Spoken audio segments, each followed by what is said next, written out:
All right. Today I'm testing this out on a new recording program, Audacity.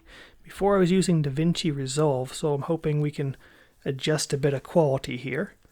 But that being said, we left off yesterday on Chapter 2, where our favorite boy band was about to go mutiny on the acting captain Branthan, who was not only damaged in mind, but in body, because he's literally a torso that the apothecary jury-rigged, stapled, glued to a dreadnought chassis.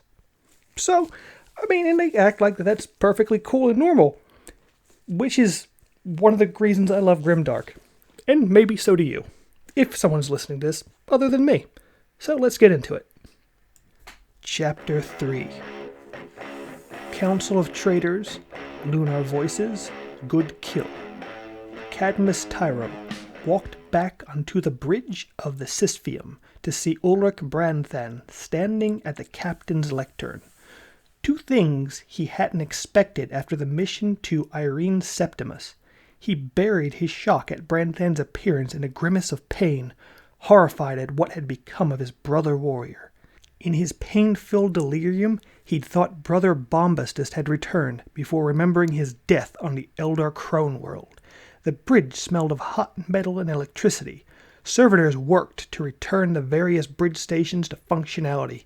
Data screens fizzed with static, and a tattoo of hammers on metal echoed strangely through the superstructure. Garuda flitted from the stanchions overhead, the clicking of his wings bending with the clatter of machines. Atesh Tarsa walked behind Tyro. He had told the apothecary to stay back, to not hover at his side. He wouldn't be seen to return. As an invalid, Ignatius Newman stood next to Branthan with Frater Thametica. Close by, Nikona Sherokin, as always, lurked on the periphery near the Auspex station. With Sabik Wayland seated next to helm control, the gulf between these warriors was clear. The Iron Hand stood taller and prouder at the sight of him. Regardless of what threatened their unity, he was still captain and deserving of their respect. Tyro raised his fist and gently tapped it against his chest. He'd wanted to wear his armor to show he was returned entirely. But Tarsa had point-blank refused to allow it, and for once Tyro had acquiesced to a demand. "Brothers," he said, "rumors of my death have been greatly exaggerated." Wayland came forward, and they clasped arms in the warrior's grip, wrist to wrist. "Welcome back, Captain Tyro," said Wayland. Sherokin gave him a nod of respect. Tyro stepped towards his Iron Hand's brothers, reading the twin emotions of joy and wariness at his revival.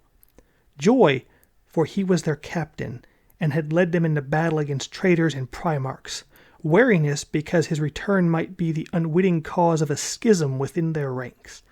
Thematica bowed deeply and said, "It pleases me to see you back among the living." "Not as much as it pleases me," Tyro assured him, now facing Newman. "You've healed well, brother," he said. The veteran had suffered grievous wounds at the hands of Gascon Malthus, one of Alpharis's killers, but it took more than an Alpha Legionnaire to put down one of the Averni. "The salamander knows his craft," said Newman, managing to sound grateful and begrudging at the same time. Tyro finally turned to Ulrich Branthan. Tarsa and Sherokin had warned him of the hideous transformation wrought upon Branthan, but it was still a shock to see how profoundly the captain had changed. What had not changed was the intensity of the zeal burning behind his eyes. The monstrous captain had always been of the Legion's most fervent adherents to the Iron Creed, but Tyro saw immediately that Sherokin had been right. There was little left of Ulrich Branthan in his brother's gaze, only a depth of madness and a pain too awful to contemplate. "I am so sorry, brother," said Tyro, "to see you like this." "Spare me your pity," said Branthan. "I am thankful for this new chance to serve the Emperor. Pain is my blood now. It sustains me. It empowers me." Tyro nodded, not knowing how to answer something that sounded like a sentiment their foes might express. "The Sisypheum's seen a hard fight," he said. "She has fought proudly, has she not? You make it sound like her war is over, said Branthan. Tyro frowned. Isn't it? Iron Frater Wayland apprised me of her condition. Even half the damage she has sustained would condemn her in the eyes of a shipwright assayer.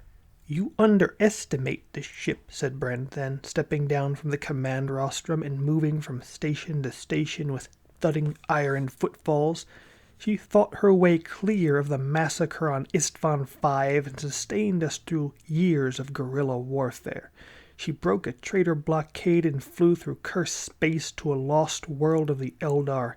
And lastly, under my command, she took on the Iron Heart, a ship many times her size. Branthan returned to the command lectern and stood behind it. A blatant symbolism was not lost on Tyro. This is no longer your ship. While the Sisfium yet has fight left in her, we will continue to bring death to the traitors. Do you take issue with that, or my resumption of command? I take issue with neither, my captain, said Tyro. But the Sisfium cannot fight like this. We cannot fight like this. Look around you. 6 legionaries, a handful of servitors, a crew, a strike cruiser. It cannot be done. It has been done, said Branthan. In the Jovian engagement we slew the Covenant of Truth, an Oberon-class predator ship. I studied the battle vectors of that fight, said Tyro, following Branthan's example and pacing from station to station. It was a good kill, an excellent kill, boldly made, but you were lucky beyond belief. Had the Covenant's captain not been so obsessed with his own kill, we would all be dead. Branthan stepped down to meet him. This is war for the survival of the Imperium, Cadmus, he said. Without boldness we will not win. Horus will take Terra, and all we have fought and bled for will have been for nothing. The tension thickened. Everyone on the bridge, save for the servitors, keeping utterly silent and motionless. Veils of light sparked into life, cascades of sensor data drifting like fireflies, garbled voices scratched the air in blurts of static. Squalls of ghost binaric code faded in and out of audibility. Garuda flew down from above and landed at the edge of the console between the two captains. As though ready to arbitrate some dispute, it looked from captain to captain. Honor has been satisfied, Ulrich, said Tyro, keeping his voice low and even. Look around you. Look at our ship. Look at how few of us remain. No one can say we did not battle with all our hearts. But the time of the Shattered Legion is over. Our war in the shadows is done, and we must rejoin our brethren to look our enemies in the face. To do otherwise is to gainsay the word of Rogel Dorn. You speak for the Lord of the Seventh? I presume no such thing, said Tyro, but all the Emperor's loyal sons have heard the call to return to defend the throne world. It is time for us to heed that call, Ulrich. It is time for us to come in from the cold. Branthan listened to Tyro's impassioned plea, but it was impossible to read his ravaged features. The captain remained silent for long moments, eventually turning to face Sabak Wayland. How long before we can be underway? The Sisfium can fly, but there are critical systems not yet fully functional. Long-range Auspex, full weapons control, and Vox are all still offline. How long? Wayland glanced at Tyro. Branthan saw it and said, Cadmus Tyro is not the commander of this vessel. I am. Answer me. The reactors are still hot, said Wayland. We can be underway as soon as the word is given. The word is given, said Branthan. Ulrich, began Tyro. Enough, snapped Branthan, towering over him. I am captain of this vessel, and we fight until we are all dead. There is no turning away, no retreat to Terra. You think a handful of us skulking behind a wall will make more of a difference than we can with a starship? To turn and run for the imagined safety of Terra is not an honorable laying down of our burden. It is cowardice. I will not allow it, not on my ship. A flurry of sparks erupted from the comm station behind Sabak Wayland, as if in response to Branthan's outburst. A screaming wail of howling binaric erupted from the Vox horns mountain to buckled stanchions. Shut that off, said Branthan, striding over to the station and pushing the hapless servitor out of his path. The console was smashed, almost every panel removed to reveal its guts of wires and glass valves. He turned to face Wayland with a groan of hydraulics and a crackle of uninsulating cable. I thought you said the Vox was inactive. "It is," said Wayland, rushing to Branthan's side. "The antenna array is smashed." "Then explain what we're hearing." Wayland sorted through a handful of cables, found the ones he wanted, and slotted them home into jacks built in the underside of his gauntlet. Thematica hurried over to the console and followed suit. The two Iron Fathers stood riveted to the spot, a pale nimbus of light surrounding their hands. The sound of the message hissed all around them as if carried on the air. "It's not coming through the ship's vox," said Wayland. "Then where's it coming from?" said Tyro. "It's coming from the crypto," said Thematica. "The creature is routing to this console." "The crypto," said Tyro. "Is it picking up some stray mechanicum transmission?" "That's not Martian code," said Wayland, adjusting the dials and gain levers on the smashed console. "That's the code of Luna." "What are you talking about?" said Tyro. "Luna has fallen." "It's coming from a native of Luna," insisted Wayland. "Only they can send it in this form." "We trained on Mars," said Thematica. "We know mechanicum code, and that's not it." "Then it's traitor communication," said Branthan. "The Sons of Horus have their Terran bridgehead there. They must have compromised the Selenar systems." Wayland's face was bathed silver in the light of a helical waveform, flickering on the last cracked display slate. "Wait, is that?" said Wayland. "Throne, yes. I think it is. But how?" "What is it, Frater?" asked Branthan. Thematica disconnected from the console and said, "If we're right, and I suspect we are, then it is not Mechanicum or Imperial transmission, nor is it from the traitors." "Then who is it from?" asked Tyro. "This is a long-dead channel," said Wayland. "It's a Selenar cult signal." "But what is it saying?" asked Branthan. "We don't know yet," said Wayland, "but a gene witch is screaming into the void." Atesh Tarsa remembered the first time he had set eyes on the Cryptos, when Sherokin and Sabik Wayland had brought it aboard the Sisypheum. Its hideous appearance had sickened him. He had hated it, but as the years passed he began to pity what had been done to it, living in agony, forever bound to a singular purpose for cruelsome masters who cared not for its suffering. That was no life. But were he and the crew of the Sisypheum any better? The Cryptos had not left his cell of bare iron, as much a slave to their purpose as it had been to its former masters. It sat bound to an iron throne surrounded by banks of humming machinery and linked to chattering cogitators by snaking lengths of heavy insulated cables. That such a thing could exist at all flew in the face of all he had learned in the Apothecarian. Its head slumped to the side, and its pale flesh, stinking and greasy, was pasted over the sunken bones of its skull like wet parchment. The lower half of its face was a grotesque of moving parts, augmenters, vox implants, and sound-creating anatomies that chattered with strange clicks, whistles, and ticks. Its skull had been taken apart and remade, a mix of brass, bone, and glass. Like a vat for the preservation of a hideous medical anomaly, the fluid within was cloudy and stagnant, and the visible portions of its hybridized brain pressured against the glass. The bleached white of something long dead, nor was it wholly human. Portions of its mandibular structure were clearly Xenos in origin, though sourced from no alien Tarsa had ever thought. It wore a blindfold, for no one could look into its pain-filled eyes and not be horrified at its suffering. Garuda shuffled from clawed foot to clawed foot atop the throne. Tarsa thought it looked like some scavenger bird waiting for a hanged man to die so it could peck his eyes out. A wet, organic sounded binaric issued from its throat. Yellowish fluid dribbled from its jaws as it formed the unwords over and over again. A lectern bolted to the deck before it flickered with light, burbling a stream of nonsensical data in an endless loop. "What is this abomination saying?" asked Ulrich Branthan, leaning down so that its mutilated features were an inch from those of Cryptos. The irony of Branthan calling the Cryptos an abomination was not lost on Tarsa. "The cogitators are trying to figure it out," said Wayland, beating brass-edged punch cards into the logic engine. "This is a dead vox band. No one's used these channels for centuries. Whoever is transmitting must be desperate indeed to hope their message will be picked up by anyone with the capabilities to translate it. The Selenar were said to use an organic form of genobinary, a lingua technis, utilizing a rotating cipher based upon the sender's unique genome sequence, which made it almost impossible to decode.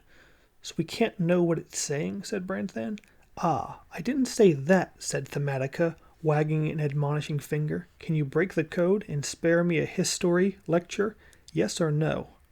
I'd rather suspect the Selenar did not envisage the existence of the Cryptos when they developed this form of communication, said Thematica, which surprises me, as some of the bioengineered chimeras they wrought in their vaults were not entirely dissimilar, and...